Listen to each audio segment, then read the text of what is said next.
La Tour Eiffel et la Seine, c'est le décor de rêve que choisissent de plus en plus de voyageurs étrangers pour vivre un grand moment.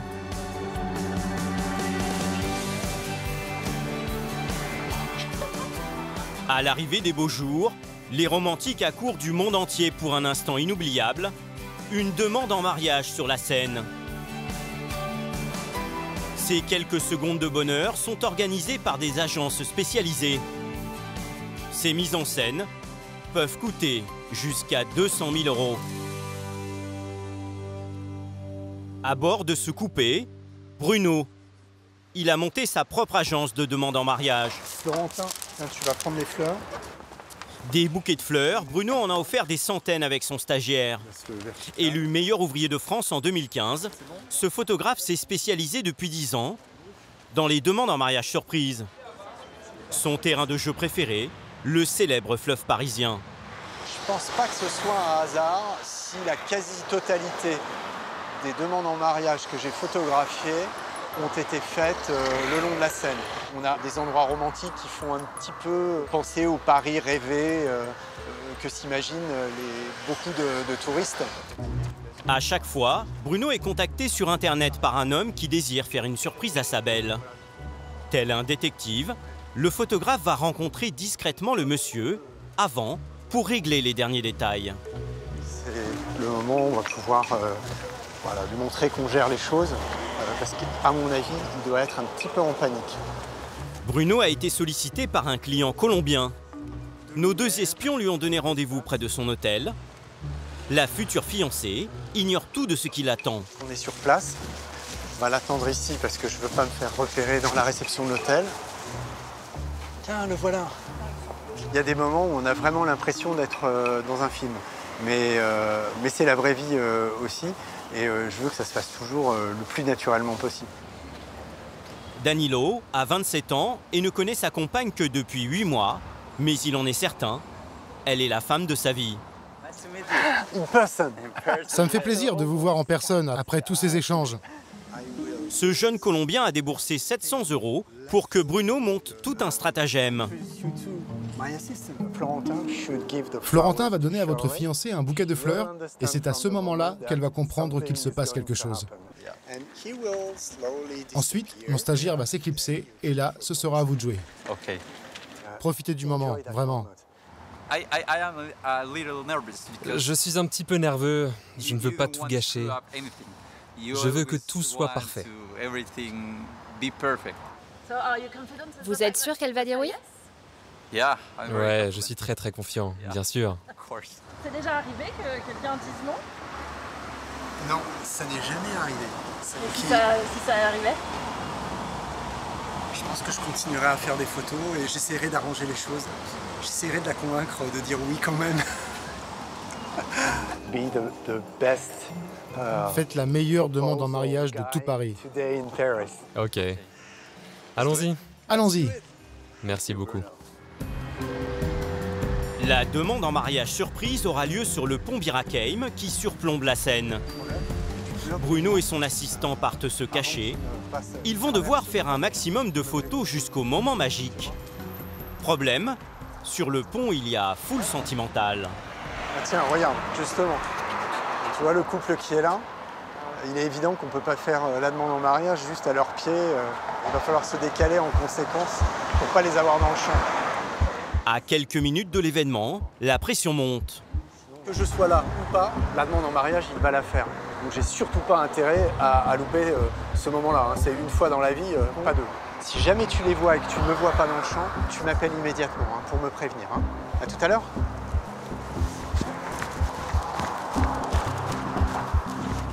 À peine 5 minutes de planque, les tourtereaux sont déjà en vue.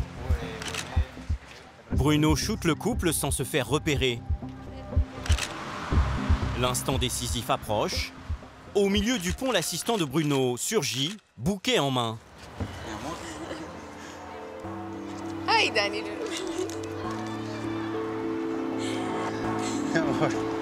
Mon amour, je veux que tu sois la mère de mes enfants.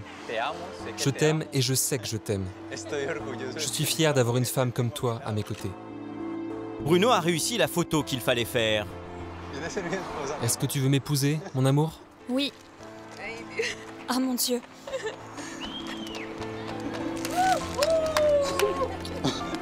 Félicitations. Pour moi, c'était le rêve de ma vie, mais tu le savais. Ah, tu m'as bien eu. Devant l'objectif de Bruno, Danilo et Shirley laissent éclater leur bonheur. Immortalisés en bord de scène, ces moments resteront à jamais gravés dans leur mémoire.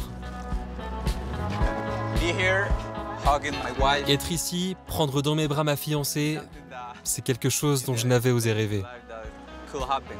Qu'est-ce que t'as fait, t'es fou.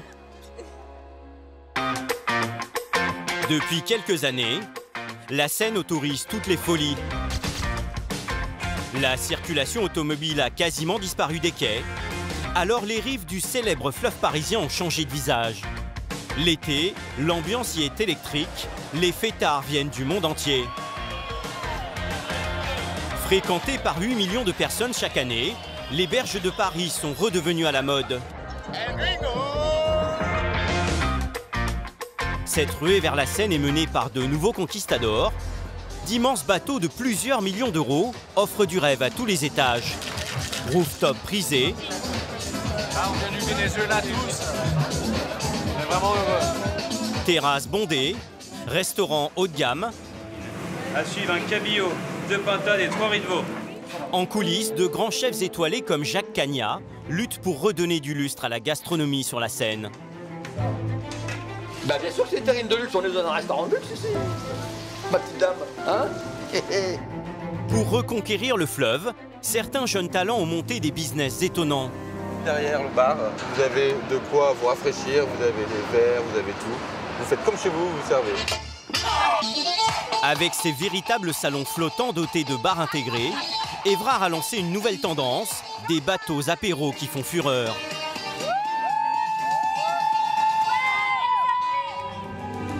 Mais pour faire revivre la Seine, certains sont allés encore plus loin. On est bien, hein, c'est la Rolls. Cet engin futuriste qui vole au-dessus de l'eau, c'est l'invention d'Alain Thébault et d'Anders Bringdahl. Leur pari, lancer sur le fleuve un nouveau moyen de transport avec des dizaines de taxis flottants. Il faut se réapproprier les baies, les fleuves. On ne peut pas continuer dans ces voitures empilées et rien sur l'eau. Aujourd'hui, la fascination et l'attractivité pour la Seine est telle que certains ont décidé d'en faire leur domicile. Se dire qu'on peut se baigner à Paris de sa maison, depuis sa maison, c'est un truc de dingue. Et en même temps, ça devrait être parfaitement naturel, qu'à partir du moment où il y a un fleuve et qu'il fait beau, de pouvoir se mettre dans l'eau. Péniche de rêve, appartements de luxe. Pour s'offrir ces biens immobiliers exclusifs, les riches propriétaires des bords de Seine ne se donnent aucune limite. On a l'impression d'être sur un navire qui descend la Seine. Et tu te sens comme le capitaine du bateau?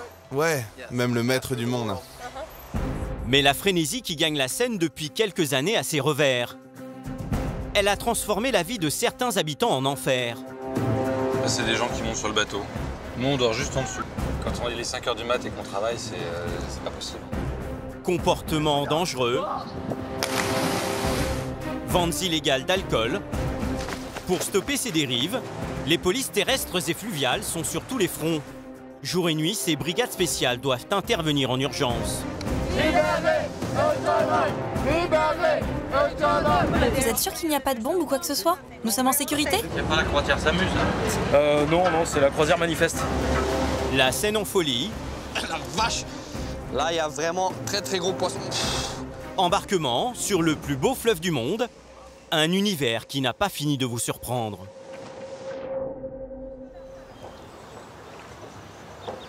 Salut! Bienvenue, bonsoir. Je note ceux qui sont à l'heure. En ce samedi soir, Solène a donné rendez-vous sur la Seine à une 50aine d'invités. Anne, Renaud, Margot, Séverine, Hervé, Raph, Tess. Solène vit en banlieue parisienne et travaille dans l'immobilier.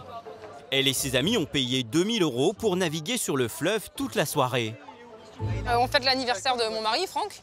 Voilà, c'est une surprise, il n'est pas au courant. Donc il y a famille, amis, il y a une quarantaine de personnes. Allez!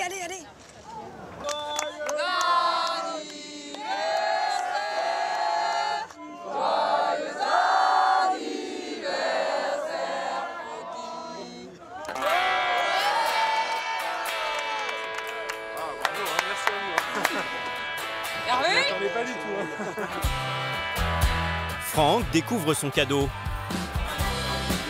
À l'intérieur du bateau, salle de danse, platine et capitaine, rien que pour eux. Ses amis se sont occupés de la nourriture et des boissons pour arroser l'anniversaire. Il y a à manger pour 10 000 personnes. Si vous finissez pas, on est obligé de... Personne ne rentre. Franchement, c'est une super surprise, je suis très heureux. J'ai une femme qui assure, elle est au top. Voilà. Paris by night, sur une péniche comme ça, avec le beau temps, c'est magnifique.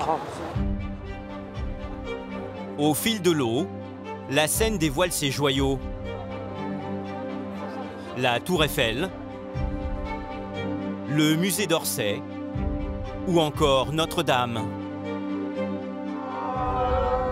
Le monde est entré dans un nouveau millénaire. C'est pour Franck et Pipi. T'as vu, c'est beau, hein? C'est magnifique. On se rend pas compte en fait quand on passe sur les routes comme ça. Sur le bateau, l'ambiance monte très vite d'un cran. Franck et ses amis sont survoltés. S'offrir une boîte de nuit flottante sur la Seine, c'est la nouvelle tendance des soirées parisiennes.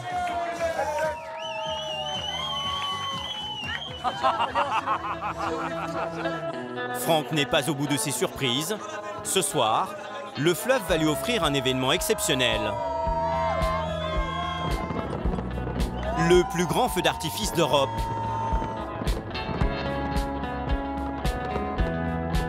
Ce spectacle magique va durer 2 heures. Cette soirée restera pour Solène et Franck une parenthèse enchantée.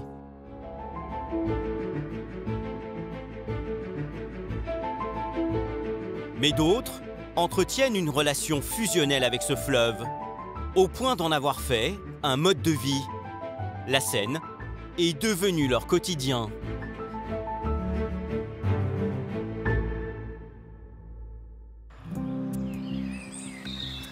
Un calme olympien, des péniches amarrées et des familles qui profitent de l'été. Ce havre de paix a tout d'une carte postale de province. Pourtant, nous sommes dans le 16e arrondissement de Paris, sur la Seine. Ce bras méconnu du fleuve se situe entre le bois de Boulogne et Suresnes. Dans ce petit coin de nature insoupçonnée, une trentaine de familles vit au fil de l'eau. À la belle saison sur leur péniche, les Malval sont des inconditionnels du petit déjeuner en terrasse. D'ici, impossible de rater les amateurs de ski nautique. Il est beau celui-là. Il a la cool. Hein. Alors lui, il est pro là. Ah, lui, il là est c'est un bon super là. pro. Il va vite, hein? Ah, il est fort. Ça, c'est le côté sympa. Les concierges regardent tout ce qui se passe. Ah ouais. Anne-Pierre, Axel et leurs 2 filles ont aménagé ici il y a à peine 1 an. Ce matin, 2 copines de leur fille se sont jointes à la famille et goûtent aux joies de la vie sur une péniche. Vous avez dormi comment alors? Bah bien. Ouais. On disait, allez, on part. Pour 10 minutes. Pour Manon, 12 ans, c'est une première. Je pensais que ça bougeait plus et je me disais que c'était peut-être pas très, je sais pas, j'avais pas trop confiance et puis en fait, si, j'aime bien. C'est ce que j'avais pas vu. Bon, tu seras réinvitée, Manon. C'est bien. Ce bonheur sur l'eau, Anne-Pierre en rêvait depuis longtemps. C'est ça qu'on voulait trouver. Le fait d'être dehors comme si on était à la campagne, d'avoir les petits oiseaux, les canards. Je suis ravie d'avoir opté pour la péniche. Une maison qui bouge. Qui ondule. Elle ondule. Pour s'offrir cette maison qui ondule, le couple a vendu celle qu'il possédait sur la terre ferme en région parisienne. Bon, là, je te les découpe en petits morceaux. Depuis qu'ils se sont installés, leurs amis défilent. Tu n'as pas changé. Salut. Tu es trop mignon. Ce jour-là, c'est au tour de leur ami Patrice de découvrir leur maison flottante de 180 mètres carrés. Et ça commence par cette immense pièce à vivre. Et c'est pas dingue? Qu'est-ce qu'elle est belle. Quel espace. Moi, c'est ça qui me fascine le plus. Moi, c'est les ouvertures sur la Seine. Parce que même nous, tous les matins, je veux dire, quand on se lève, on est encore sous le choc. Oh, les baies vitrées. Waouh. Le vrai luxe, c'est d'avoir de la vue de chez soi, parce que c'est Ça agrandit, ça...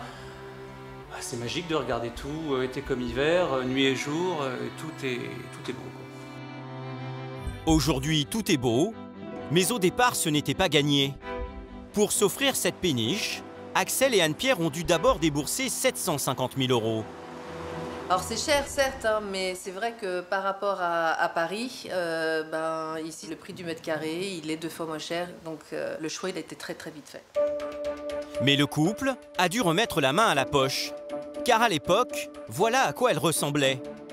Une péniche fraicinée rouillée, construite 100 ans plus tôt, qui n'offrait que 100 mètres carrés de surface habitable. Pour tout rénover et gagner 80 mètres carrés supplémentaires, Anne-Pierre et Axel ont fait ajouter une superstructure sur l'ancien toit. Entre le coût des travaux et l'achat, réaliser leur rêve a coûté au final plus d'1 million d'euros. On s'est appliqué, hein. On a réfléchi, hein. Il y a eu du taf là. Vous êtes fiers quand vous montrez votre péniche? Oui. Bah, je veux, bien sûr, je suis fière. T'as vu cet escalier? C'est génial. Ah ouais. Donc ça, c'était la timonerie. La timonerie, c'était la cabine de pilotage. Il y a encore 50 ans, le navire transportait des marchandises sur la Seine. Le pilote y disposait d'un logement d'à peine 15 mètres carrés. Et voilà ce que le couple en a fait. Donc là, tu vas voir la pièce, là. J'adore. Waouh, génial. La famille habitait ici. Toute la famille des mariniers était là. Là, la partie sanitaire, et là, la cuisine. Le tout avec le moteur Tukutum, Tukutum, Tukutum. C'était la rue de vie des mariniers. Et là, maintenant, c'est un salon télé, chambre d'amis, repère d'ados. Donc là, on a clairement optimisé l'espace. Et donc là, on arrive dans la partie, ce qu'on appelle inférieure du bateau. Ça va desservir des chambres. C'est ça. Nous sommes sous l'eau, là. En dessous de l'eau. Là, ouais, t'as la coque. Et dans la partie bucolique, tu vois, du couloir, c'est charmant à chaque fois, quoi. C'est génial, on dirait une petite... Tu vois, on se balade dans la campagne. Pour ouvrir, il faut pas être pressé. Et ce n'est pas tout. À fond de cale, l'immense espace destiné aux marchandises a été transformé en 3 chambres et 2 salles de bain. Elles sont bien là-dedans. Là-dedans, c'est des petites chambres quand même qui sont 12-13 mètres carrés quand même. Hein. Non, au départ, on leur avait dit qu'elles auraient des chambres immenses parce qu'on avait une péniche. Et puis en fait, on a tout bouffé avec notre chambre. Donc là, c'est le dressing. Donc on y arrive. C'est romantique, hein, on a quand même Aïa à côté, voilà. Ça a créé une pièce qui est un peu atypique, qui est hyper charmante. Et les premiers bons souvenirs alors dans cette chambre? Comment vous dire? Il y a 2 écoles. Les premiers bons souvenirs, c'est les premiers orages, c'est les lumières dehors, c'est des choses comme ça. On en rêvait, on y est. C'est magnifique. Maintenant, ce que je me dis, c'est que j'aimerais bien y habiter, moi. Quand ce ne sont pas les amis qui débarquent, ce sont les clientes d'Anne-Pierre. Bonjour. Bonjour. Vous allez bien? Très bien. Bon, super. Je vous emmène voir. Cette cliente va découvrir une des pièces maîtresses de la péniche. Un espace secret transformé en immense atelier. Un lieu où Anne-Pierre Malval, artisan d'art, crée des luminaires design. Donc les 2 pièces, le plus grand, il est beau, hein? Ouais, super. Et puis le plus petit, avec dans la salle. Anne-Pierre a fait de cet endroit une vitrine qui épate toujours les visiteurs. C'est sûr qu'on est assez médusé par le lieu. En rentrant ici, en plus des nuages, il y avait effectivement l'atelier en tant que tel. Et puis c'est vrai que j'ai fait ma curieuse et très gentiment, Anne-Pierre m'a emmené visiter la péniche dans laquelle elle expose aussi ses objets. C'est un très beau lieu. Au revoir. Hop, merci. Le couple a toujours voulu concilier travail et vie de famille dans un même endroit. Et là, Anne, on est très centré. Ouais. En s'offrant cette péniche et en aménageant cet atelier, Anne-Pierre et Axel ont concrétisé un vieux projet. Ok, alors vas-y, on en prend une. Qu'est-ce que ça change au quotidien, Anne, d'avoir cet espace? Regardez, je peux lever les bras et être à l'aise dans l'atelier. Dans cet écrin paisible, l'artisan d'art peut laisser libre cours à ses envies. On est forcément détendu, on est forcément bien, donc on crée mieux, c'est comme pour tout. Ce style de vie sur la Seine permet à Anne-Pierre et son mari de jongler à loisir entre visites professionnelles et amicales. Et viens voir un peu là, la vue qu'on a d'ici, si elle n'est pas exceptionnelle. T'es d'accord, Lison? Ouais. C'est top, hein. Ça, c'est The Terrace. Est-ce qu'on fait coucou? Est-ce qu'il fait coucou? Non, il fait pas coucou. Il y en a qui avait coucou. Je lâche une main, non? Non, tu peux lâcher une main, je crois. Ouais, là, tu lâches une main. Il est vrai bon, il lâche une main. Cette vie idyllique comporte tout de même une ombre tableau. Malgré un investissement d'1 million d'euros dans leur péniche, le couple n'est pas propriétaire de son emplacement. Sur la Seine, la règle est stricte. Amarrer une embarcation sur un quai coûte entre 700 et 1200 euros par mois. On est locataire de l'État, c'est quand même pas... Voilà, on ne sait jamais ce qui peut se passer. Il y a la contrainte du chantier, d'aller tous les 10 ans au chantier. Alors c'est à la fois une contrainte et une assurance, on est sûr de jamais couler, mais il faut sortir l'argent tous les 10 ans pour réparer soit peu, soit beaucoup. Un prix à payer qui autorise une belle qualité de vie et parfois de bonnes surprises. Lison, un jour, un voisin a débarqué. Oui. Et il lui a dit jeune fille, ça te dit de venir faire un petit tour de bouée et bah, Lison, voilà. Open. C'était drôle. Ah oui, c'est top. C'était bien? C'est super. Oui. On est bien, on criait. Il n'y a pas trop de poissons, il n'y a pas de poissons, on sent pas du tout les poissons. Et c'est super.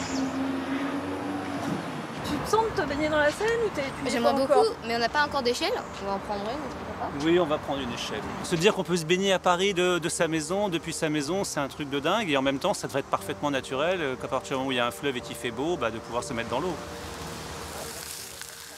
À l'image d'Axel et de sa famille, les Parisiens et les touristes sont de plus en plus nombreux à renouer avec la Seine et ses rives.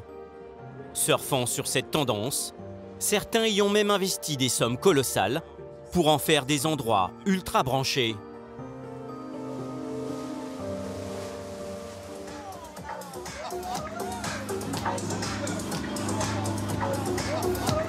Si le fleuve de la capitale s'est réveillé, c'est entre les Invalides et le Grand Palais que ce renouveau est le plus flagrant, notamment sous le pont Alexandre III.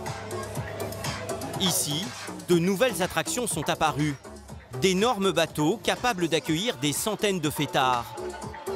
L'une des dernières adresses à la mode, c'est le Flot. Une immense barge dotée d'un rooftop, d'un restaurant et d'une grande terrasse sur le quai. Cette embarcation attire les clubbeurs du monde entier. Là, on vient du Venezuela tous. On est vraiment heureux. Dans cet antre du chic parisien règne une ambiance de boîte de nuit et le champagne se boit à toute heure de la journée. Merci. Ouais, il y a souvent des bouteilles de champagne en début de soirée, c'est cool. Avec le soleil, là, la vue qu'on a, c'est magnifique. Cet emplacement, il n'y a pas plus sympa, vous voyez. Pour Alexandre III, la Tour Eiffel en face, je vois pas ce qui a pu durer de plus sympa. La société qui a inventé ce nouveau concept de bateau festif paye chaque année au port de Paris 100 000 € de bail pour exploiter ce quai de Seine. Alors sur cette terrasse dotée d'un restaurant et de plusieurs bars, ils doivent accueillir au moins 500 clients par soir pour faire marcher le business. Pour réussir ce défi, Clément est à la manœuvre. T'as besoin de quoi? De 2 et de 1? Ouais, de 2 et 2. Cet as de l'organisation motive chaque soir ses troupes. Bon, ce soir, jeudi soir, gros soir, comme d'habitude, donc on se prépare bien. Ce soir, on est 4 chefs de rang, 3 runners. Pierre-Loïc, toi, je souhaiterais que tu te mettes sur le redressage complet des consoles, une très bonne mise en place.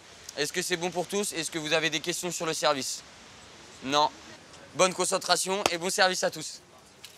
À 26 ans seulement, ce fils de restaurateur cumule plusieurs années de travail sur les quais de Seine.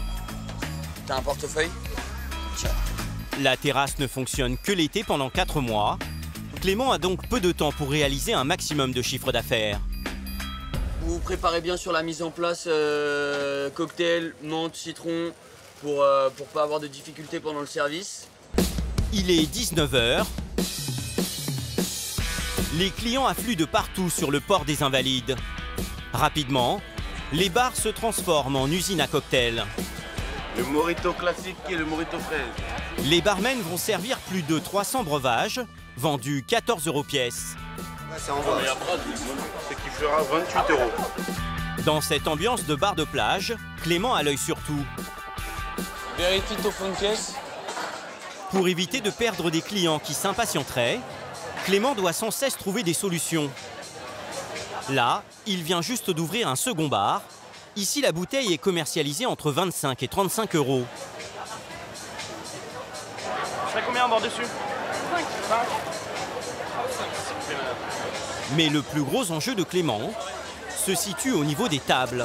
Messieurs, 4, installez-vous ici. Elles doivent être sans cesse occupées, et là encore, pas question que les clients attendent. Je travaille sur votre place. Vous êtes combien? 5, c'est ça, hein? Donc 3, 5 et 5. J'arrive dans un instant, je vais voir la disponibilité. Pour installer les gens et multiplier les commandes, Clément optimise chaque centimètre carré et il se montre redoutable, quitte à tasser les clients. Est-ce que je peux vous installer juste sur cette table-là, si vous voulez, afin de libérer l'espace ici? Messieurs, dames, 3 personnes, vous me suivez? On va vous rajouter une 3e chaise, madame.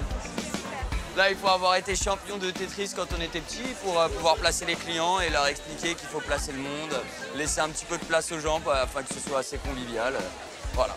Malgré les efforts, à l'entrée, c'est l'embouteillage. 5, il y aura à peu près une 30aine de minutes d'attente. 30 minutes d'attente, c'est beaucoup trop. Pour accélérer le mouvement et faire de la place, Clément va employer une méthode plus radicale, déplacer les clients qui ne consomment plus. En fait, tu leur demandes s'ils vont renouveler leur boisson. Si ce n'est pas le cas, tu leur dis qu'il faudra qu'ils aillent en transat. Et par exemple, ces dames qui sont ici, si dans un quart d'heure, 20 minutes, elles ne sont pas reconsommées, je leur demanderai d'aller dans la partie transat, où normalement elles doivent être si elles ont commandé au bar. Juste pour laisser place en fait à la queue et avoir une fluidité du service. Bonsoir. Et le burger à point? Que voici. Pour ceux qui dînent sur la terrasse, c'est plutôt burger frites. Mais à l'intérieur du bateau, les patrons ont fait un autre pari. Sur la Seine, c'est bien connu, la réputation des restaurants laisse à désirer. Mais ici, midi et soir, les clients peuvent déguster une cuisine soignée. À tes 20 ans. Pour s'offrir un dîner à deux, il faut compter entre 120 et 150 €. En fait, les responsables du Flot veulent faire de cette nouvelle adresse un haut lieu de la gastronomie parisienne. À suivre un cabillaud, 2 pintades et 3 riz de veau. L'homme qui est chargé de répondre à cette ambition, c'est Gérard Cagnat. Ce chef doublement étoilé est une star de la cuisine française et un personnage haut en couleur. Pas frit, grillé, hein. Quand des protéines sont trop colorées, elles perdent leur goût, contrairement à ce qu'on pense. Elles prennent un goût un peu cramé, tu comprends? Et on veut le goût de la viande quand même. Hein. Gérard Cagnat est rémunéré comme consultant. Ses conseils, il les prodigue au chef Geoffroy Rambert, un ancien de la Tour d'Argent. Même si la cuisine est exiguë, Gérard Cagnat affiche la même exigence que dans les grands restaurants. Je voudrais qu'on travaille la crème de homard, parce que je voudrais qu'on revoie complètement le risotto. D'accord. Il faut le mettre par terre, le recommencer. On va se mettre un petit peu en déséquilibre pour avoir un peu peur, c'est bien. Hein? Oui, le riz de veau marche fort. Le riz de veau, il ne bougera pas. La lotte ne bougera pas. On a un agneau super, il ne bougera pas. Mais on a besoin de faire sortir des plats un peu comme des joueurs de football. On les met sur le banc. Pas mal, ça. Pas mal, tiens. On les met sur le banc de touche, on fait rentrer des remplaçants qui sont là pour devenir titulaires. Pas mal non plus, ça. Donc, les plats remplaçants vont devenir titulaires. Pas mal, non? À 70 ans, ce chef infatigable veut faire de cette table la meilleure de la Seine. Alors il n'hésite pas à mettre la main à la pâte. Par exemple, avec ce plat du terroir, une terrine made in Cagnat. Il y en a beaucoup qui font des terrines, vous pensez sur la Seine? Sur la Seine, sur la Seine, I am the only Gérard Cagnat. C'est pour ça qu'il me garde. C'est pour ça qu'il y a longtemps qu'il m'aurait mis à l'eau, hein, qu'il m'aurait jeté par-dessus bord. C'est pour ça que je vous dis que je suis un voyageur clandestin. Un jour, vous allez voir un mec qui va flotter sur la Seine, c'est Gérard Cagnat. La terrine version Cagnat, c'est une déclaration d'amour à la gastronomie.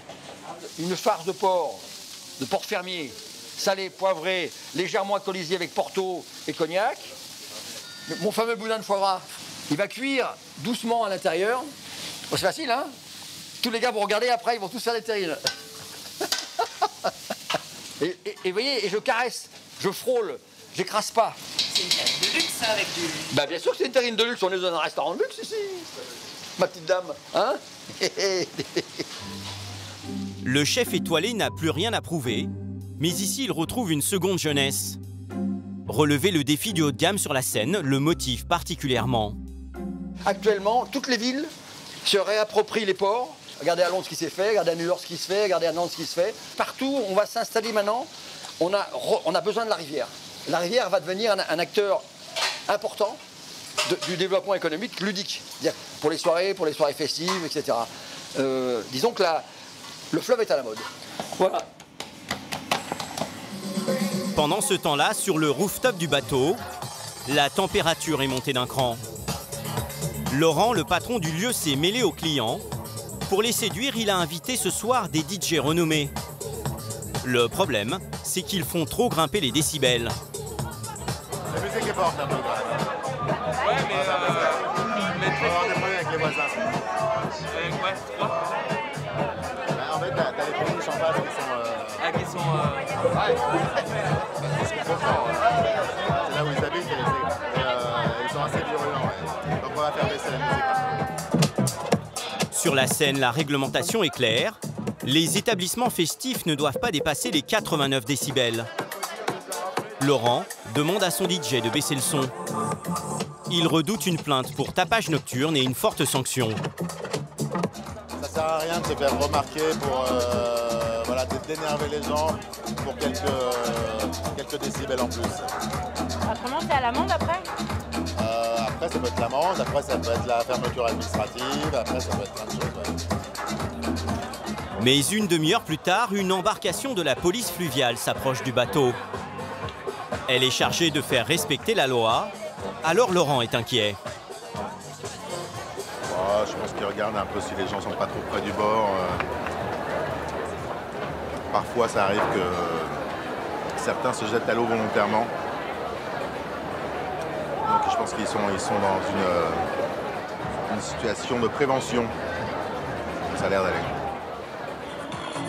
Au cœur de l'été, les décibels proviennent aussi du quai, situé face au bateau. Ce soir, la voie publique s'est carrément transformée en dance floor sauvage.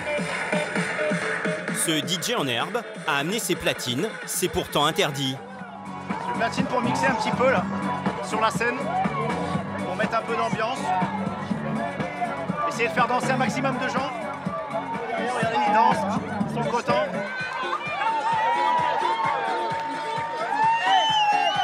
C'est un petit air de vacances ici, il y a la scène, il y a une ambiance guinguette, c'est très bon enfant. Cette ambiance bon enfant et ce bruit permanent est devenu un cauchemar pour certains. Car sur cette partie de la Seine, 3 énormes établissements de nuit font grimper les décibels tous les étés et ils empoisonnent la vie des habitants d'en face, du port des Champs-Élysées. Sur ces péniches vivent des centaines de personnes qui se sont regroupées en associations. Parmi elles, Quentin, Jean-Marie et Dominique. Qui peuvent faire du business sans nuisance. Exactement. Puisqu'il y a des exemples. Il y a le Voilà. Concorde, Le Rosa Bonheur. Maintenant le Rosa Bonheur. Et ces gens-là, leurs établissements sont pleins. On a vraiment essayé. Jean-Marie, avocat et président de cette association, a tout tenté pour faire respecter la réglementation sur le bruit. Dialogue avec les boîtes, appel à la police, plainte à la mairie, mais sans succès. Depuis peu, il a entamé une procédure contre cet établissement et a commandé une étude sur les nuisances sonores. Ici, on a un premier document qui est le rapport d'expertise de l'ingénieur acousticien qui dit que le bruit que génère cet établissement dépasse de 20 à 26 la norme qui est de 3. Donc on est... Entre 5 et 10 fois au-dessus. Voilà, 5 et 10 fois au-dessus. Et je demande donc au tribunal que le FO soit condamné à modifier les systèmes de sonorisation. Vont-ils obtenir gain de cause ? En tout cas, entre les plaisanciers et les habitants des péniches, comme Quentin, les nuisances sonores sont au cœur des discussions. C'est très sympa de vivre sur un bateau. Du moment qu'on peut dormir, tout va bien. Ah, vous n'allez pas vous plaindre avec des nuisances quand même, les gens qui habitent sur les bateaux, hein. Vous avez une telle chance. Je peux vous dire que 6 jours sur 7 où vous dormez pas, il y a un moment ça devient pesant. C'est que les gens, la première chose qu'ils peuvent constater, c'est qu'on a une vue exceptionnelle et ça on peut pas le renier. Maintenant, les nuisances, il faut que ce soit vécu au quotidien pour que ça tape sur le système. Donc quand vous dites 6 jours sur 7, c'est 6 jours sur 7 C'est 6 jours sur 7. Effectivement, 6 jours sur 7, c'est intenable. Ces plaisanciers ont compris le combat de Quentin, même s'ils s'en amusent. On voulait y aller ce soir faire la fête, on n'ira pas. Ah, c'est gentil. Salut. Au revoir. Il est minuit, le volume sonore des établissements commence à monter. Quentin et ses voisins tiennent à nous montrer ce qu'ils subissent chaque soir de l'été. Vous les entendez là, messieurs, là? Il y a de la musique en extérieur sur la terrasse, là. Un peu. Bah, quand il est 4 h du matin et que vous entendez ce bruit-là, vous dormez pas. Vous entendez bien les basses, là. Boum, boum. Ça résonne sur la coque et c'est insupportable. Les 3 hommes sont surtout remontés contre cette boîte qu'ils ont assignée en justice. Normalement, la musique amplifiée à l'extérieur est interdite par décret. L'établissement a été obligé d'installer un compteur de décibels sur sa terrasse. La réglementation fixe à 89 décibels le seuil à ne pas dépasser à l'intérieur. Et ce soir-là, il est largement au-dessus. Et le pire, c'est que c'est en extérieur. 90, c'est la limite à l'intérieur des boîtes de nuit. À l'intérieur. Pas à l'extérieur, à l'intérieur. Les gens du faux sont là et ça n'émeut personne. Jusqu'à 2 h du matin, ça va monter crescendo. Et ils font ça en toute conscience apparemment, hein, parce que ça ne les dérange pas, ils font du business, ils sont contents. Mais pour les gens qui résident en face, c'est un gros souci pour dormir. Ce soir-là, averti de notre présence par les vigiles, le directeur des soirées tente de se justifier. Manifestement, les riverains ne sont pas sa préoccupation première. Arrêtez avec les 90 dB. Je sais très bien où vous voulez nous mener là. Nous dire que nous on ne respecte pas la loi, qu'on n'est pas des gentils garçons. Mais en contrepartie, il n'y a pas de problème, les gens s'amusent. Ils sont là pour faire la fête, les gens. Le nombre de décibels affichés ce soir-là serait exceptionnel. Pour nous prouver qu'il ne prend pas le problème des nuisances à la légère, ce directeur va même nous montrer un appareil surprenant. Venez, on y va, vous pouvez filmer. J'ai le responsable de la terrasse, il a un bouton. Quand le DJ peut monter le son, on le baisse nous-mêmes quand on entend. Il est là, voilà. C'est avec ce modulateur sonore dissimulé dans le bar que l'équipe parviendrait à respecter la loi. Difficile à croire, car ce qui fait venir les fêtards ici, c'est surtout la musique. Si les gens ils viennent s'amuser sur une terrasse, s'ils viennent en discothèque, c'est pour écouter du son. Après, je suis conscient des problèmes qu'il y a. Pour les riverains, c'est pas facile. En attendant que la justice tranche, ces riverains vont devoir vivre d'autres nuits agitées.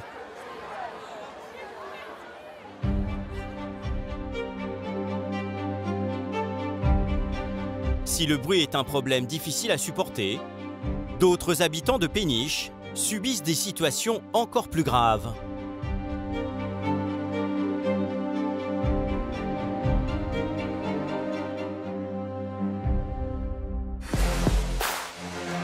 Nous sommes au cœur de Paris, dans le 5e arrondissement.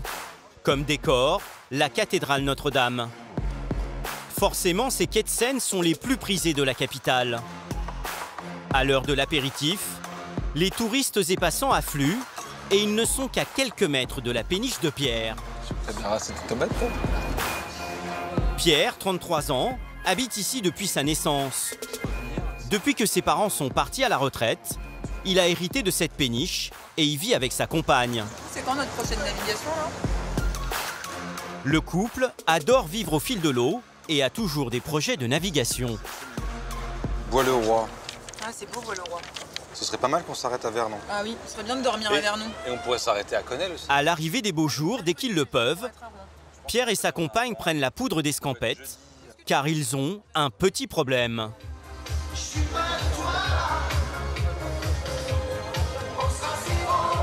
Sur ces quais, la proximité constante des fêtards entraîne des dérives. La nuit est de plus en plus difficile à gérer. L'alcool rend parfois les nuits à 2 h, 3 h, 4 h du mat, parfois un peu dangereuses, quoi. Pierre en sait quelque chose. L'été, pas une semaine sans que lui et ses voisins ne subissent l'intrusion de personnes ivres sur leur péniche. Et c'est assez dingue, c'est-à-dire qu'il y a des gens qui quand même, quand ils sont ivres, font des trucs de fou, quoi. Ils sont capables de sauter du quai sur un bateau par défi, hein. Pour dissuader les fêtards, Pierre a fait installer une caméra sur son embarcation et voilà ce qu'elle a enregistré. Là, c'est des gens qui montent sur le bateau. Nous, on dort juste en dessous. Pas de problème.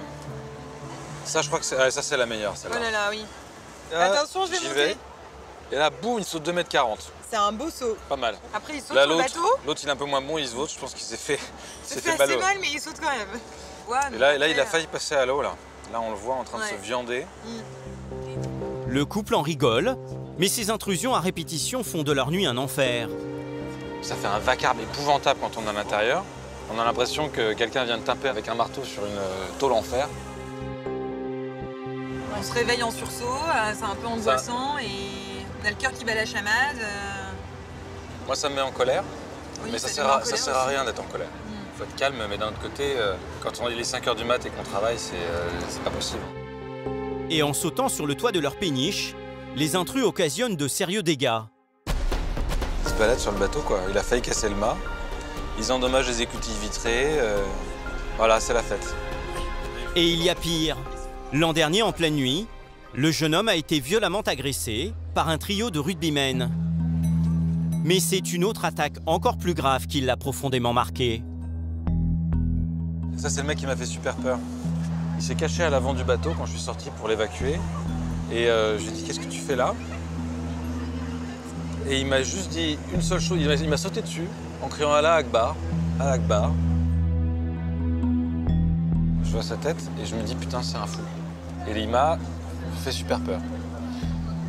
Bon, il avait pas d'arme déjà, c'est pas mal. Ouais. Mais ça fait un choc. Hein. Parce que là, on se dit, ça peut tourner au drame, quoi. C'est-à-dire, il peut se passer... il peut se passer n'importe quoi. Ça peut faire basculer une vie, en fait. Pour se protéger, Pierre et sa copine ont décidé de prendre le taureau par les cornes en sécurisant leur bateau. On a fait quelques installations pour dissuader les intrusions. En fait, il ne faut pas que ça ait l'air facile. Ça, c'est vraiment la porte pour plus de sérénité sur le bateau. Le pont-levis, avec télécommande genre porte de garage, vérin hydraulique. On l'ouvre et on le descend à distance. Pont-levis, installation d'une barrière, écarteur conçu sur mesure pour s'éloigner du quai. Pour retrouver un semblant de paix, le couple a investi près de 20 000 €.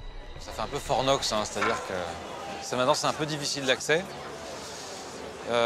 Mais ça nous apporte quand même une bien meilleure tranquillité en termes d'intrusion, quoi. Malgré ces nuisances, Pierre n'a pas l'intention d'abandonner ce mode de vie. Pour lui, la cohabitation est encore possible. Si on veut vivre tous ensemble, il ne faut pas que ça reste un endroit, un no man's land. Il faut qu'on considère que c'est un espace de fête, avec beaucoup de monde, mais il ne peut pas être sans encadrement. Il faut fournir les moyens pour que ça se passe bien avec tout le monde. Mais ce n'est pas gagné. Ce soir-là, quelques heures plus tard, nous allons en avoir la preuve. Sur les quais, l'alcool aidant, les esprits s'échauffent.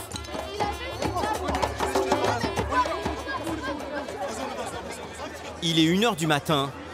Devant la péniche de Pierre, nous remarquons ces deux jeunes éméchés. Ils tirent sur les amarres du bateau. Un autre groupe s'approche et évalue la possibilité de sauter à bord. L'écarteur va jouer son rôle et il renonce. Mais il décide de se rabattre sur l'embarcation voisine, bien plus proche du quai.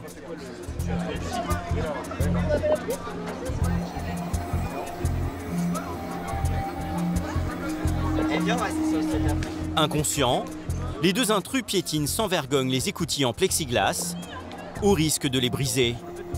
En apercevant notre caméra, le ton va rapidement monter. Il n'a rien fait de mal, pourquoi tu le fais? Vous avez rien fait de mal?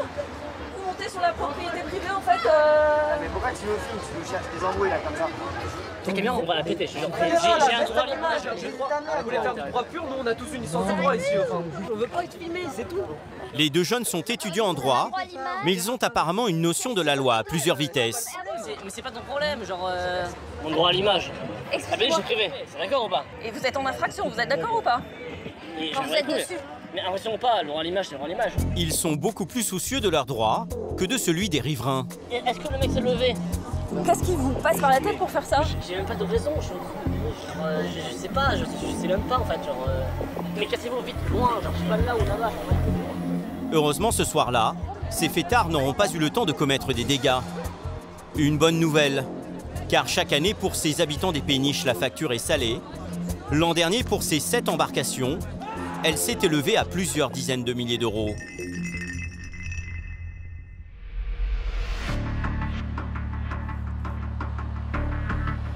Pour lutter contre l'insécurité et les mauvais comportements, il existe sur la Seine une police spéciale, la brigade fluviale.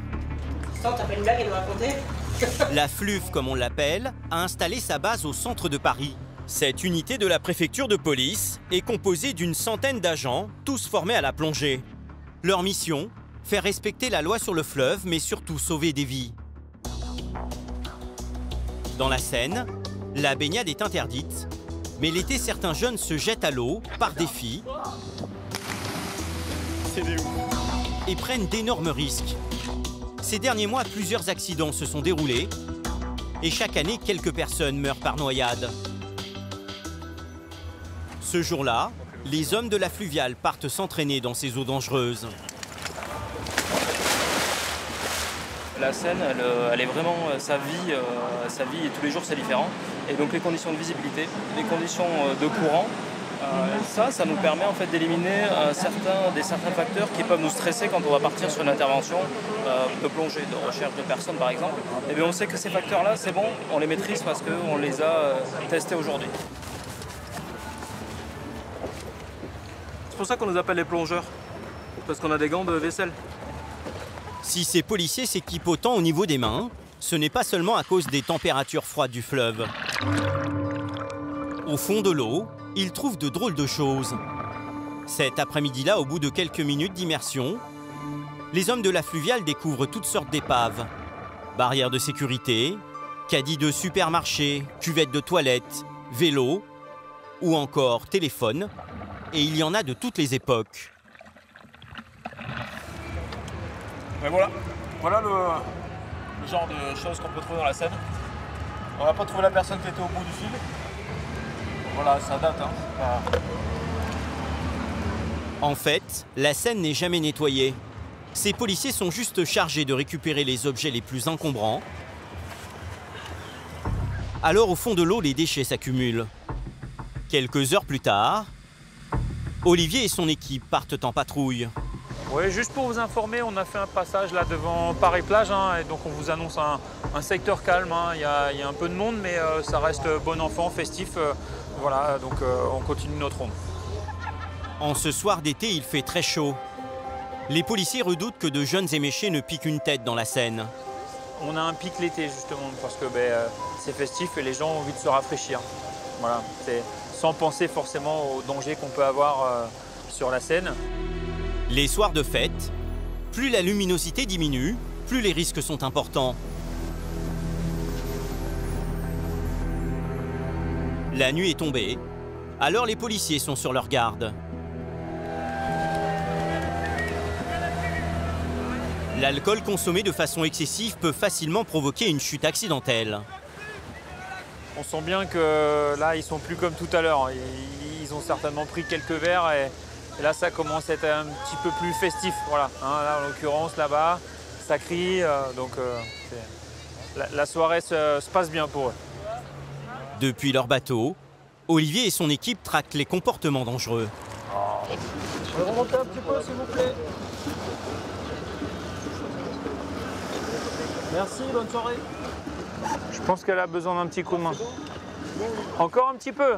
Le problème, c'est qu'en fait, ça a commencé juste un peu les orteils, on les fait tremper dans l'eau, et puis après, on met les genoux, et puis après, on se met jusqu'à la taille, et puis après, on fait 2-3 brasses, et bon, voilà, et puis après, c'est l'accident. Donc voilà, nous, on évite clairement dès le début, on fait même pas tremper les orteils.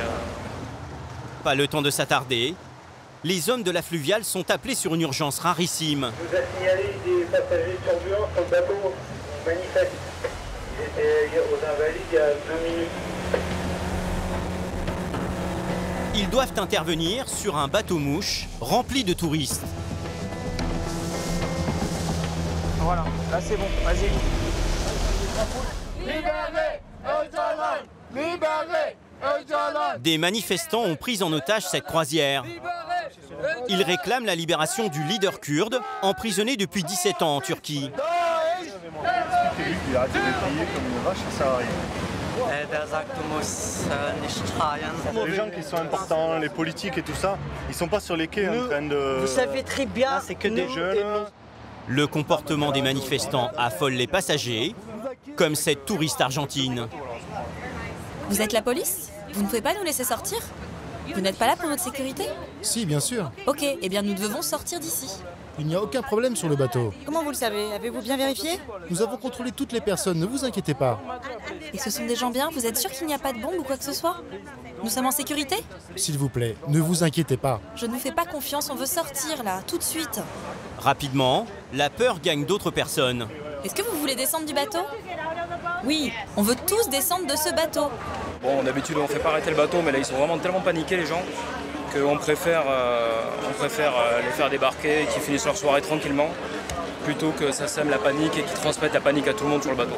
Discutez avec moi, venez moi. Il y a des gens qui veulent profiter de leur croisière, ils ont payé, vous comprenez, pour la croisière, et là vous êtes en train de tout gâcher. Madame, c'est monsieur, excusez-nous pour vous déranger. Excusez-nous. Voilà, vous avez fait vos excuses, c'est bien. Allez-y, débarquez. Désolé. Parce que... Désolé. Pardon. C'est pas la croisière s'amuse. Non, c'est la croisière manifeste. Ce soir, la croisière s'arrête. Pour cette fois, les manifestants kurdes repartent sans être inquiétés. Quant à la vingtaine de touristes effrayés, ils quittent le navire. Plus de peur que de mal pour tout ce petit monde. Pendant que la fluviale s'attelle à sécuriser la Seine, d'autres unités luttent contre les délinquants qui gravitent autour du fleuve. Pour ces policiers, c'est sur la terre ferme que tout se joue. Chaque année, 8 millions de personnes fréquentent la Seine et ses berges, un chiffre en constante augmentation et une manne considérable pour tous ceux qui tentent d'en tirer profit. Vendeurs de souvenirs, transporteurs sans autorisation, ils sont des centaines à quadriller les quais. Depuis quelques années, un nouveau type de commerce s'est développé l'été, la vente clandestine d'alcool. Bière, rosé ou mauvais champagne, de vrais débits de boissons ambulants. Bonjour, combien vous les vendez les bouteilles de bière? 4 €. 4 €? Vous avez des bouteilles de rosé aussi? Rosé les vins? Ouais. Ouais. Tu vends combien la bouteille? 10 €. 10 €? En fait, ce vendeur clandestin achète la bouteille de rosé autour de 3 € en supermarché et la revend 3 fois son prix. Et auprès des touristes, ça marche. Est-ce que je peux avoir 4 bières pour 10 €? D'où venez-vous? Roumanie. Vous pensez que c'est un bon prix? C'est un bon prix. Le bar à côté, c'est 5 € la bière. Ici, j'en ai 4 pour 10 €. C'est un bon prix. La plupart de ces personnes sont originaires d'Inde ou du Bangladesh et agissent en réseau. Ils vivent en banlieue parisienne et arrivent en groupe dès le matin pour travailler jusqu'à la tombée de la nuit. C'est un bon boulot? Oui, c'est un bon boulot. Il y a beaucoup d'argent à se faire. Combien vous gagnez par jour? 100 ou 120 €. Pour combattre ce commerce illégal, une brigade de surveillance a été créée il y a 2 ans. Thibaut, Michael et Nicolas travaillent dans cette nouvelle unité. Leur objectif ce jour-là, empêcher les ventes sauvages de boissons entre la Tour Eiffel et le Trocadéro, à 2 pas de la Seine. Il y en a, il y en a, il y en a.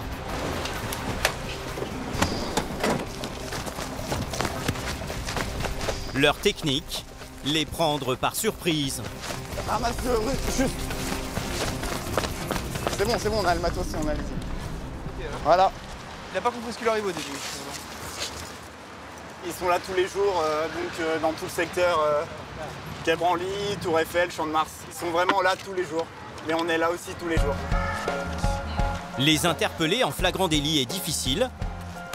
Alors pour limiter ces ventes, les policiers vont traquer les marchandises. Ils ciblent les cachettes utilisées pour dissimuler l'alcool. Le vendeur d'alcool cache pas mal dans les grosses plaques d'égout comme ça pour essentiellement se réapprovisionner très vite et aussi pour éviter que si on les attrape de perdre toute leur cargaison. Fouiller chaque recoin ou cavité est une tâche fastidieuse, mais qui ce matin va porter ses fruits. 1 centième de ce qu'il y a dans tout le secteur. Les dissimule dans les buissons, les plaques d'égout. Dans certains endroits à l'autre côté, c'est carrément dans les poubelles. Dans les poubelles avec les déchets. Ce serait beaucoup mieux de pouvoir avoir la personne avec nous. Mais bon. C'est le jeu du chat et la souris, comme on dit. Hein. La prise est mince, mais les 3 policiers vont avoir beaucoup plus de chance sur le Champ de Mars, où ils sont appelés par des collègues. Ils ont pris en flagrant délit ce vendeur d'alcool qui se préparait à cacher son stock. Et puis bon, on l'a vu dans le buisson en face, en train de cacher de l'alcool. Alors ce genre de bouteille, elle coûte généralement en dessous de 3 euros, 2 euros, ils les achètent et ils les revendent plus cher. C'est le genre de vin où on en boit un verre et on a un mal de tête le lendemain. Hein. Pour proposer des bouteilles fraîches toute la journée, les vendeurs ont développé un système bien rodé. Ils s'approvisionnent en énormes sacs de glace. Les policiers vont les rendre inutilisables. Quant à la marchandise, elle sera détruite. Mais pour intercepter les vendeurs à la source, la brigade de surveillance décide de les pister jusqu'au supermarché. En fait, ils se ravitaillent à quelques centaines de mètres seulement de la Seine. Sur la sortie du Super U. D'ailleurs, un indice ne trompe pas. Cette poubelle, elle déborde de cartons vides abandonnés par les vendeurs. La surveillance sera de courte durée. Les acheteurs ont repéré les policiers et ont tout simplement disparu. En caméra cachée, nous décidons de nous rendre dans le supermarché. Rapidement, nous tombons sur ces clients suspects. Ils repartent avec des sacs chargés de bouteilles de bière et de vin et se dirigent vers une plaque d'égout où ils vont mettre à l'abri leurs marchandises. Cette planque leur servira à se ravitailler toute la journée. Si ces ventes portent préjudice aux commerces officiels, elles encouragent aussi une consommation excessive d'alcool. On a des mecs qui ont jeté un sac. Ils sont où? Quelques heures plus tard, Thibaut et ses collègues sont appelés en urgence au pied de la Tour Eiffel. Oh, bonjour. Donc voilà, on a ces 2 individus-là, on a refusé l'accès au module. D'accord. Donc il y en a un qui est rentré, puis ils ont essayé de faire passer le sac. Ces 2 touristes ont tenté de pénétrer dans l'enceinte du monument avec de l'alcool. Face au refus des agents de sécurité, ils deviennent agressifs. Identity card. Alcoolisé, l'un des individus refuse de se soumettre au contrôle. La patrouille va tenter de l'évacuer, mais la situation dégénère. Lâche!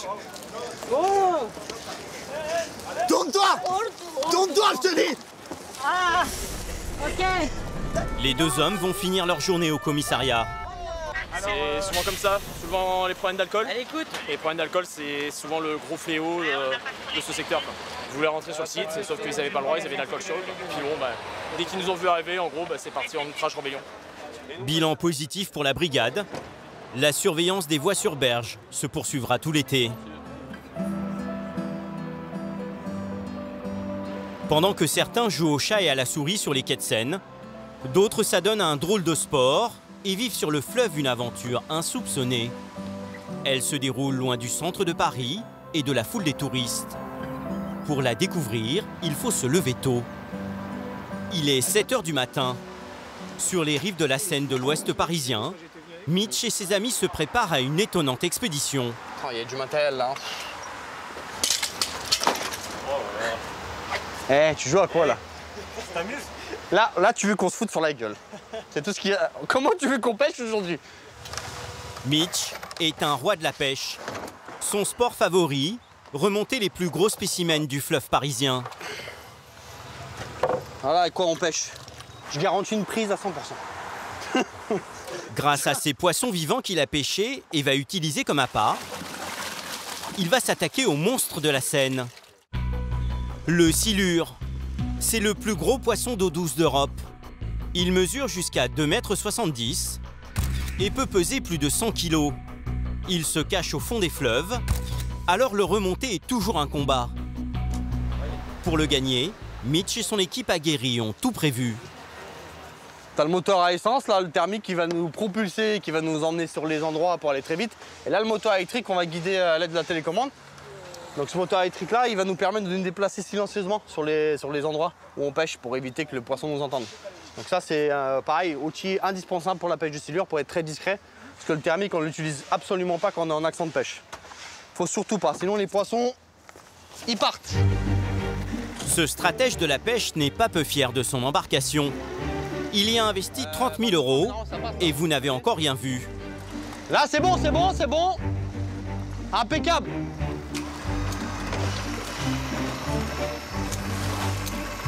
C'est parti. Mitch et son ami ne le savent pas encore, mais ils vont vivre une sacrée émotion que seul le silure peut leur offrir. On ne trouvera pas plus gros en eau douce, c'est celui qui va nous procurer plus de sensations, qui va nous faire plier le matériel, qui va nous faire mal au dos et qui va nous procurer voilà, des sensations démentielles. Pour repérer le monstre au fond de la Seine, ce fan de pêche s'est doté d'un appareil dernier cri, un sonar d'une valeur de 3 000 €. Il est capable de repérer ce gros poisson jusqu'à 7 mètres de profondeur.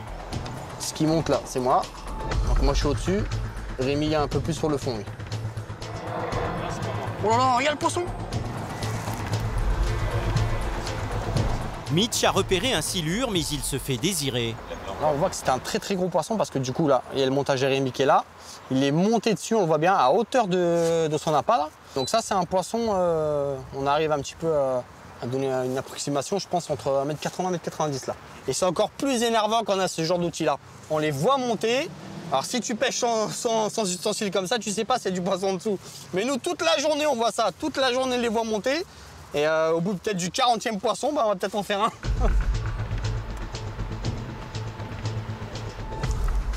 C'est quand même compliqué en ce moment. Généralement, il y a toujours un poisson qui traîne, mais bon. On a souvent fait du poisson ici. Après 2 heures, tout va s'accélérer. Il y en avait un petit là, tu vois, sur le fond. Là. Mais il est encore là. Ça, c'est un silure. Tu vois? Mitch est sûr de son coup. Il est en train de me prendre là. Et voilà. Le silure est ferré, mais le remonté est sportif.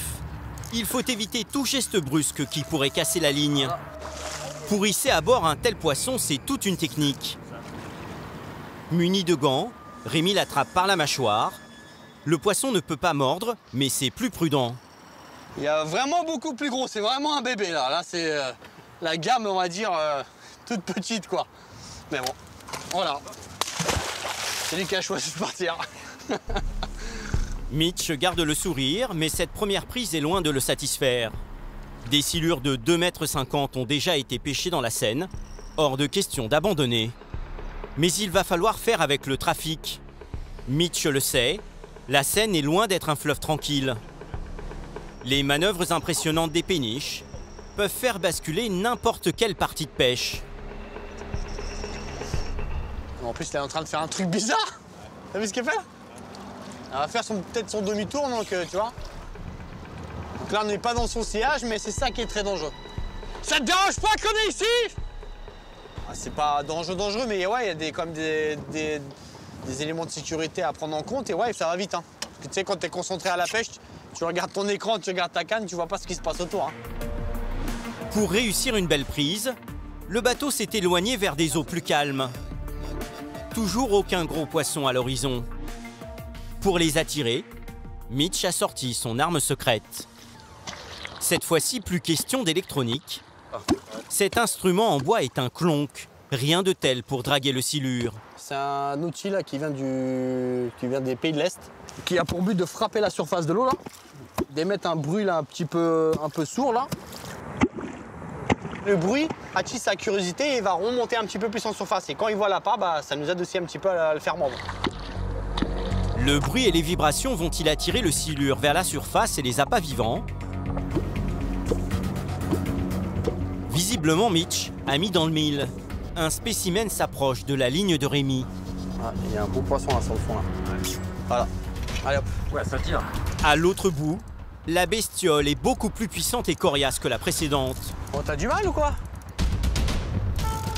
Pour espérer la remontée, Rémi doit agir en douceur et fatiguer le poisson. Ah ouais, il y a vraiment une très belle pièce de poisson là. Hein. Amène-le-moi. Tu l'attrapes? Ouais, je vais te l'attraper. Oh là là, il n'est pas rendu. Hein. C'est le jeu. La vache. Là, il y a vraiment très très gros poisson. Et voilà, bien joué.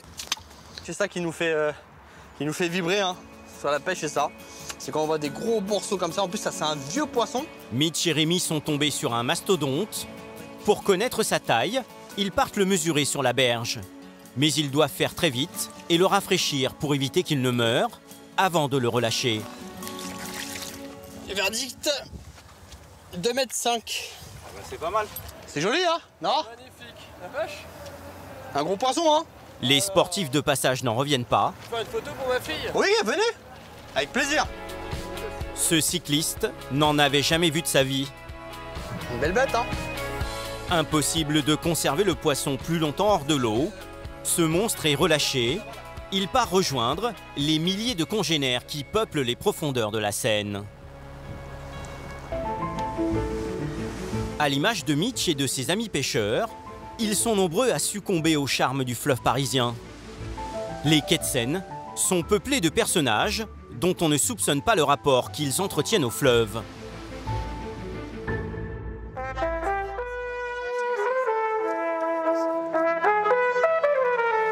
Parmi eux, Don et sa trompette.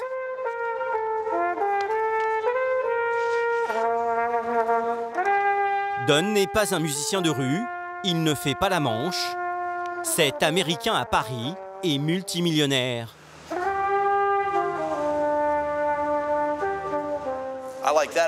J'adore jouer ici, parce que ça me débarrasse de tous mes soucis.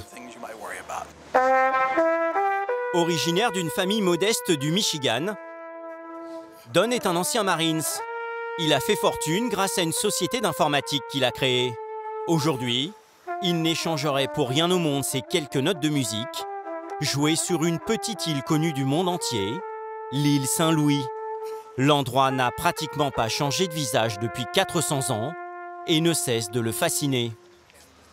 C'est incomparable. L'extase des lignes, des courbes, des mouvements, le ciel. Il y a une raison pour laquelle les gens viennent ici pour peindre. Si vous voulez vous balader ici et que vous n'êtes pas touché par ce que vous voyez, c'est que vous êtes sûrement somnambule. Tu sais quoi? C'est vrai, je ne me lasse jamais de voir ça. Oui, je sais, je m'arrête toujours ici et je me dis juste... À chaque fois. Ah, c'est fou d'être là. Oui. La femme de Don est suisse, mais elle a grandi à Paris. Ils vivent avec leurs 3 enfants entre le Michigan et la capitale. Le destin de ce couple s'est joué sur ces bords de Seine. Notre premier rendez-vous a eu lieu à cet endroit exact, il y a tout juste 20 ans.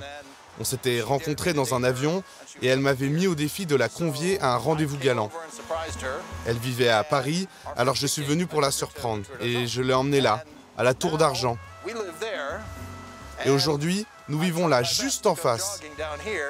Elle court tous les jours sur ces quais où nous avons eu notre premier rendez-vous. Et ce n'est pas un film, c'est la réalité.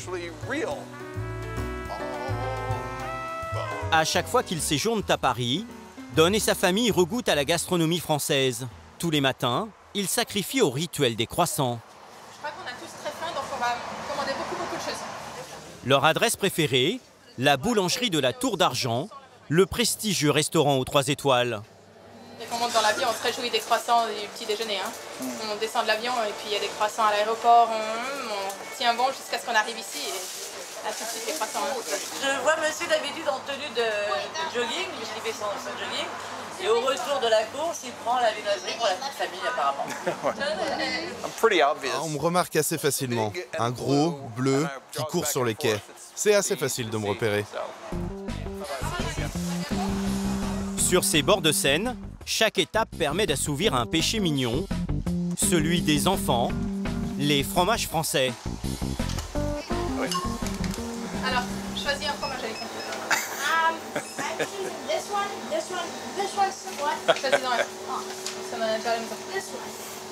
Un petit crottin là-bas. À chaque fois que nous venons ici, ce gentleman nous fait essayer quelque chose de nouveau. Et je n'ai jamais goûté un mauvais fromage. Et ils sont tous différents. Rien à voir avec ce qu'on trouve en Amérique. prendre aussi le tout petit. Dans cette boutique de l'île Saint-Louis, le couple est un peu chez lui. Cette fois, j'ai l'occasion de voir monsieur. Et voilà, d'habitude c'est toujours moi. Voilà. C'est un petit village ici, hein, donc on a l'habitude de voir les gens qui vivent entre les États-Unis, entre la Suisse, qui viennent seulement en saut de vent. Des fois, on les voit pendant un mois, on les voit plus, on les voit. On a l'habitude. Grâce à leur fortune, Don et Anaïs ont réussi à pénétrer un cercle très fermé, celui des riches propriétaires immobiliers des quais de Seine. Ici, autour du fleuve, le prix du mètre carré s'envole à 30 000 €. Certains biens se sont vendus jusqu'à 80 millions d'euros, comme le prestigieux hôtel Lambert, un monument classé qui appartient désormais à la famille de l'émir du Qatar. C'est à quelques encablures de cet immeuble que Don et Anaïs se sont offerts un appartement d'exception. 180 mètres carrés, où se mêlent des pièces du patrimoine et des meubles design. Le must, une vue très recherchée. Au fait, tu sais ce que c'est, ces bateaux sur les quais? Je crois que ce sont des habitations. Ah, on devrait peut-être en acheter un pour ta famille. De ce balcon, Don peut se laisser aller à la rêverie. Le truc cool de cet appart, c'est en face, quand les arbres sont moins verts. Tu peux voir la pointe de l'île. On a l'impression d'être sur un navire qui descend la Seine. Et tu te sens comme le capitaine du bateau? Ouais, même le maître du monde. Cette vue s'est révélée décisive à l'heure de conclure l'achat. Elle offre une quiétude qui sied à leur désir de changer de vie et de ralentir la cadence dans le travail. Je pense que l'environnement dans lequel tu vis a beaucoup d'influence sur ton bien-être et ta vie quotidienne. Alors il faut accorder beaucoup d'importance. Ça n'a pas de prix, c'est... Oui, comment mettre un prix sur le rêve de ta vie? Mais sur le marché immobilier, cette vue a bien un prix. Contrairement aux autres quartiers de Paris, une terrasse ou un balcon sur l'île Saint-Louis fait grimper de 30% la valeur d'un appartement. Pour conquérir son rêve, le couple a déboursé plus de 3 millions d'euros. Mais ce n'est pas tout. À l'image des riches propriétaires de l'île, Don et Anaïs se sont offerts les services d'une décoratrice d'intérieur. Bonjour Anaïs, comment allez-vous? Bien, vous? Stéphanie Rose a entièrement relooké l'appartement. Oh, il y a quelques éléments qui ont été rajoutés. Ouais. J'ai bien pris possession des lieux. On a mis des livres hein, quand même, ça commence à se remplir. Le design, c'est pas vraiment mon truc, donc j'y connais vraiment rien. Plus ou moins, je lui ai donné mes clés et je lui ai dit, eh ben, allez-y, au travail. Elle m'a gardé le suspense complet. Donc en ouvrant la porte, on est arrivé et c'était magnifique. C'était vraiment incroyable. Pendant que le couple était aux États-Unis, Stéphanie Rose Tomasella s'est chargée de tout. Grâce à ses décorateurs des quais de Seine, l'esprit du fleuve s'installe dans tous les appartements du quartier. Nous avons trouvé cette sculpture murale qui rappelle l'envolée d'oiseaux que l'on peut avoir sur les berges de Seine. Il y a également toutes les déclinaisons de bleu que nous retrouvons dans cet espace. L'idée, c'était de créer un lien subtil entre l'intérieur et l'extérieur qui est effectivement exceptionnel. Meubles, linge de lit, sculpture murale, jusqu'au moindre vase. Rien n'a été oublié, même les enfants ont pu réaliser leurs souhaits. Pourquoi tu voulais une licorne? Parce que c'est gros, c'est doux et c'est une licorne. C'est magique. Ces aménagements clés en main, seuls les riches propriétaires comme Don et Anaïs peuvent se le permettre, car ils coûtent le prix d'un appartement. On avait un budget de décoration qu'on a, je pense, pas beaucoup dépassé. 250, 300? Oui, voilà, on était entre 200 000 et 300 000 euros. Ouais. La somme est énorme, mais Don et sa femme ont réalisé leur rêve sur scène. C'est vraiment relaxant de regarder l'eau. C'est hypnotique. Ça change de couleur. Les ambiances changent sans arrêt. Tiens, regarde, il y a un nouveau bateau. Don ne s'en doute pas encore, mais depuis sa fenêtre, il pourrait bien apercevoir dans quelques mois un drôle de nouveau bateau. Pour diminuer les problèmes de circulation sur les quais, voici peut-être la solution. Le Sea Bubble, une embarcation conçue pour devenir un taxi flottant. Dotée de 2 ailes sous la coque et de moteurs électriques, elle est écologique. Ses inventeurs, Anders Bringdahl, ancien champion du monde de planche à voile, et Alain Thébault. Voler au-dessus de l'eau a toujours été pour lui un rêve. Alors il a dévoué sa vie à l'hydroptère, un bateau volant avec lequel il a battu le record de vitesse à la voile en 2009. Une technologie qu'il veut mettre au service de la Seine. Les voies sur berge sont congestionnées et sur l'eau, regardez cet espace utilisable. Donc il est temps de se réapproprier, comme dans l'ancien temps, les fleuves sur un mode zéro émission, zéro bruit, zéro vague, en faisant voler tout le monde. Pour faire naviguer des dizaines de taxis flottants, l'inventeur a réuni 100 millions d'euros grâce à des investisseurs. Mais il doit d'abord convaincre la ville de Paris. Ce matin, il a donc organisé un test avec une invitée de marque. Ça va très bien. Très bien, bonjour. Anne Hidalgo, la maire de Paris, a manifesté son intérêt pour ce projet. Les deux inventeurs espèrent la séduire avec ce prototype.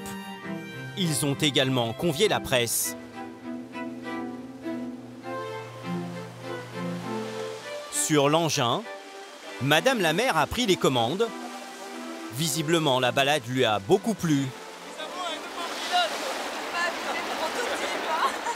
Génial, moi j'adore. C'est magnifique, c'est silencieux, c'est confortable, c'est ludique. On a pris quelques petits virages assez sympas aussi, vraiment très agréable. J'ai hâte de l'étape suivante.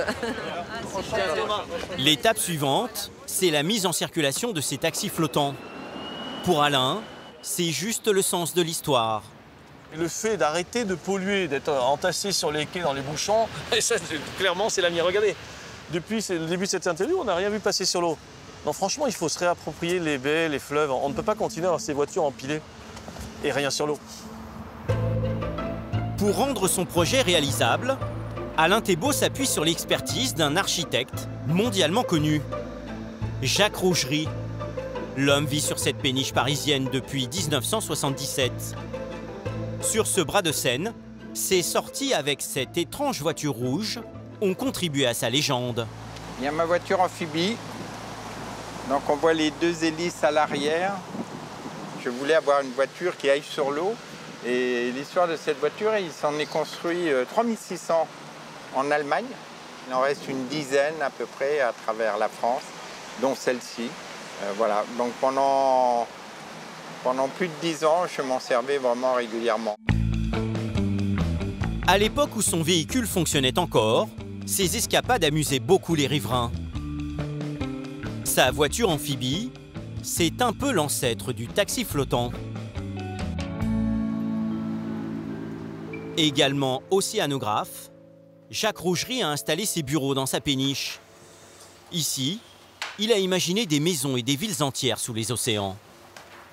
Alors ici, c'est notre projet un peu fétiche, le fameux Sea Orbiter, qui est la synthèse de tous ces projets, toutes ces réalisations que nous avons menées d'habitat sous-marin. Là, on est en train de réaliser, mais c'est en cours de chantier d'ailleurs, Nausicaa, donc, qui est un musée aussi de la mer, c'est le musée européen de la mer. Sur sa péniche, il a même créé une piscine.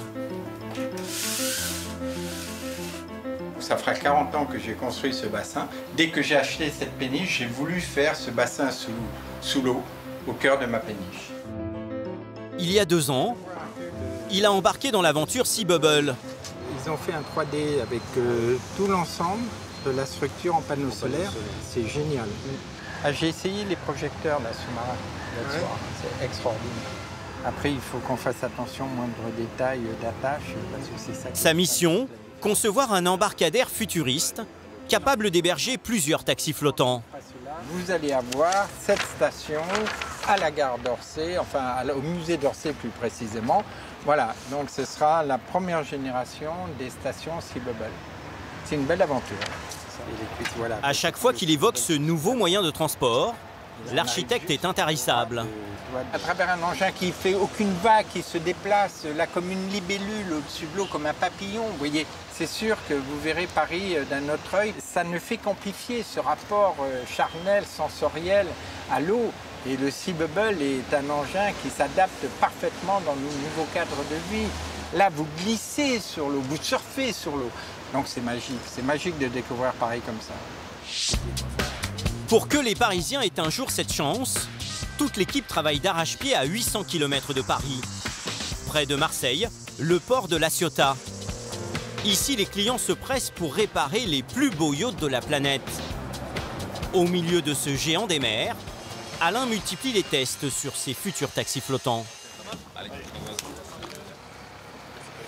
J'ai la feuille d'essai, Jean. Les deux inventeurs ont un problème. Pour que leur engin vole sur l'eau, ils doivent le pousser à 20 km/h au moins. À cette vitesse, le taxi flottant décolle parfaitement. Mais à Paris, la réglementation interdit d'aller aussi vite. Impossible de dépasser les 12 km/h. Alors Alain s'arrache les cheveux. Ok, on repose. Pour Paris, c'est de la basse vitesse aujourd'hui. Et ça, c'est une vraie contrainte. C'est un peu comme si vous étiez sur une bicyclette et qu'on vous disait, bah, attendez, votre vélo, voilà votre vélo, mais la vitesse max est de 4 km/h. Vous avez un pied par terre quasiment tout le temps. Bon, là, c'est un peu pareil. Voler de manière lente, c'est très compliqué. Installe-le peut-être à 10 nœuds pour voir. On est là. Là, tu es à 10 nœuds. Voilà, donc ça, on va à la vitesse d'un vélo, franchement. Donc là, on est à peu près sur... c'est parfait. L'allure vient de passer sous les 10 nœuds, soit moins de 20 km/h. L'embarcation s'enfonce dans l'eau. On est un peu cabré, non? Un peu cabré. Ok. Et là, la hauteur de vol, c'est quoi? 30... T'es à 30 cm, c'est quand même... En poursuivant les essais à faible vitesse avec de faux passagers, c'est encore pire. L'embarcation perd de sa stabilité.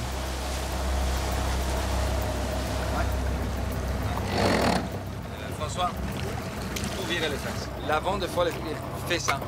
Elle décroche et fait tout ça. Donc c'est clair que l'avant, il faut les virer. À commencer par enlever ceux du milieu, ceux qui sont tout le temps dans l'eau déjà. Ouais. Les ingénieurs plongent sous la coque pour changer de réglage.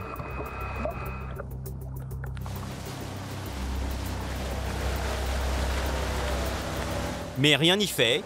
Ce jour-là, Anders décide de jeter l'éponge. Là, ce que tu vois, ça ne fonctionne pas. Donc c'est pas la peine d'insister, ça ne marche pas. Si le duo d'inventeurs veut imposer son nouveau moyen de transport, il va devoir demander une dérogation pour aller plus vite. Alain veut y croire. Lancé à toute vitesse, il est persuadé de conquérir le public parisien. On est bien, c'est la Rolls. La mairie de Paris et le ministère des Transports autoriseront-ils une vitesse de plus de 20 km/h? Dans quelques mois, ces engins du futur fileront peut-être sur la Seine.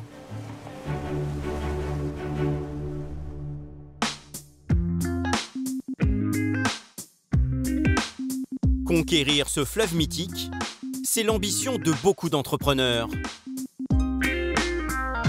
Et de plus en plus de jeunes talents tentent l'aventure avec des concepts innovants. C'est le cas d'Évrard. C'est le rituel, chaque début de journée de croisière, débâchage du bateau, nettoyage, plein d'essence, voir si tout fonctionne. Évrard est une figure sur la scène. Ce Parisien de 32 ans et ses associés ont investi 300 000 € pour s'acheter 3 bateaux comme celui-ci. Véritable salon flottant avec canapé cuir, l'embarcation peut accueillir 12 personnes.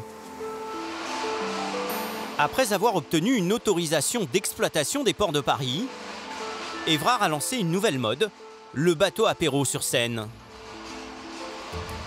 Le concept de base, c'est que les gens, nous on leur offre aux passagers, on leur offre 2 bouteilles de vin blanc. Et eux, ils viennent avec ce qu'ils veulent, nourriture, boissons, etc.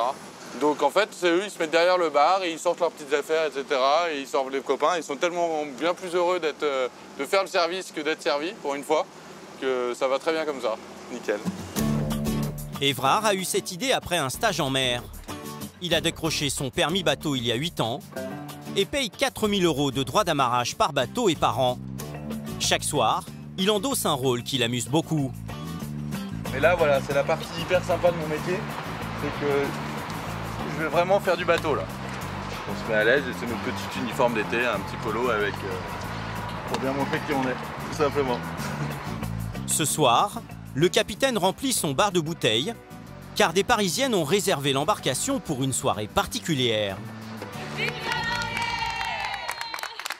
À 28 ans, Camille, future mariée, enterre sa vie de jeune fille. Vous savez ce qui vous attend? Bah apparemment, j'ai une vague idée, je sais pas trop, je sais pas. Les copines de Camille ont payé 400 € pour 8 personnes pour cette balade festive. Évrard, le capitaine, sera aux petits soins.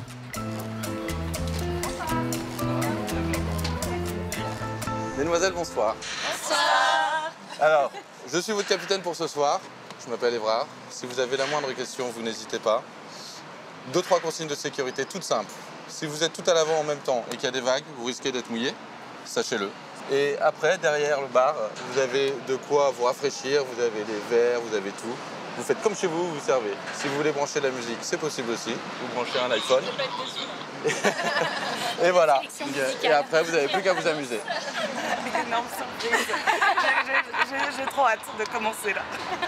Je sais pas ce que ça donne, je sais pas où on va, mais c'est trop bien. On a pris plein de trucs de quoi grignoter pour prendre l'apéro. Les amis de Camille ont tout prévu. Un apéro à la bonne franquette avec rillettes, fromage et petits biscuits. Et pour l'ambiance, elle s'en charge.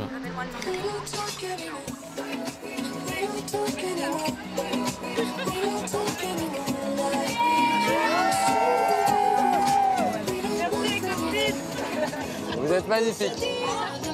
Au top.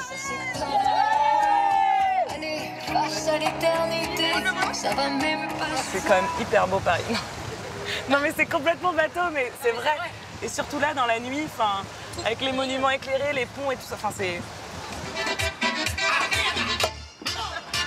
La bande de Parisiennes redécouvre la capitale et savoure.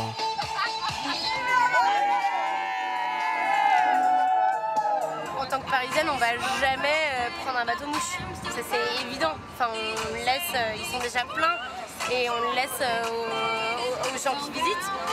Donc là, c'est vrai que ça permet de redécouvrir sa ville, de passer un moment sympa avec des amis. Et voilà, le cadre est quand même idyllique. On est bien assises, on a tout ce qu'il faut, il y a la musique. Les Parisiens, quand ils sont sur le bateau, il y en a c'est à ce moment-là qu'ils se rendent compte qu'ils vivent dans une ville qui est magnifique et tout ça. Et ouais, ça leur rappelle qu'ils ont beaucoup de chance. Et ouais, non, ils sont toujours émerveillés. Pour épater ses clientes, Évrard a ses petites astuces. Il se présente toujours sous la tour Eiffel, au moment même de son illumination.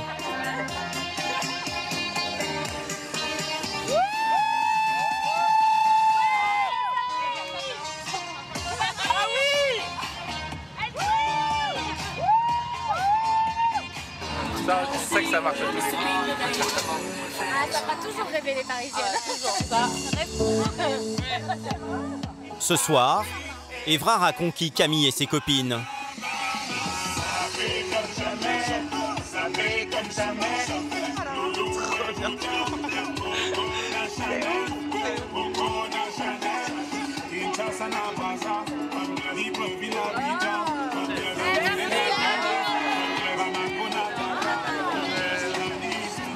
C'est encore une croisière réussie, c'est bien.